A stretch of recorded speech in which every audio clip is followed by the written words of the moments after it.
9వ తారీఖు మార్చి నెల రోజున జీడిమెట్ల పోలీస్ స్టేషన్ పరిధిలోని గాంధీనగర్ ఏరియాలో ఒక శివాలయంలో దొంగతనం జరిగినట్టుగా మా జీడిమెట్ల పోలీస్కి డైల్ హ్యాండెడ్ కాల్ రావడం జరిగింది. దాన్ని సిపి గారి ఆదేశాల మేరకు ఇమ్మీడియట్గా టీమ్స్ ఏర్పాటు చేసి డిఐ జీడిమెట్ల, అదేవిధంగా సిసిఎస్ సైబరాబాద్, ఎస్ఓటి సైబరాబాద్ ఆధ్వర్యంలో దాదాపుగా 10 టీములు ఏర్పాటు చేసి ఇమ్మీడియట్గా ఆ అఫెండర్ని ఒక 12 గంటల లోపల పట్టుకోవడం జరిగింది. వాళ్ళిద్దరిని కూడా పట్టుకొని వాళ్ళు దొంగిలించిన సొమ్మంతా కూడా రికవరీ చేయడం జరిగింది. ఆ దేవస్థానంలో నాగపడిగ, కలశం, శటకోపం, ఒక విగ్రహం, దేవుడి విగ్రహం, ఇవన్నీ కూడా వీళ్ళు దొంగిలించడం జరిగింది. దీనంతా కూడా ఎక్కడ ఎలాంటి డిస్టర్బెన్స్ లేకుండా ఈ దొంగిలించిన సొమ్మంతా మన పోలీసు వారు రికవరీ చేయడం జరిగింది. అదేవిధంగా వీళ్ళకి సంబంధించి వీళ్ళ మీద సెక్షన్ 196, 298, 299, 331 సబ్సెక్షన్ 4, 305 BNS కింద వీళ్ళ మీద కేసు పెట్టడం జరిగింది.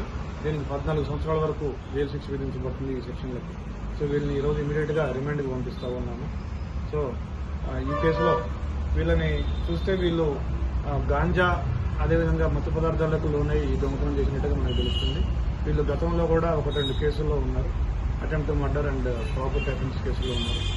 సో వీళ్ళని పట్టుకోవడంలో చాకచక్యంగా వ్యవహరించిన డిఏ జీడిమెట్ల, సిసిఎస్ సిఐ రాజు, ఎస్ఓటి పోలీస్ అందరికీ కూడా మా జీడిమెట్ల పిఎస్ స్టాఫ్ అందరికీ కూడా అభినందనలు.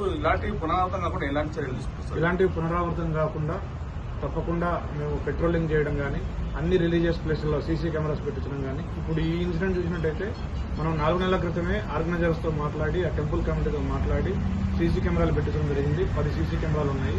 అవి మనకి ఈ అఫెన్స్ ఛేదించడంలో చాలా హెల్ప్ఫుల్గా ఉన్నాయి.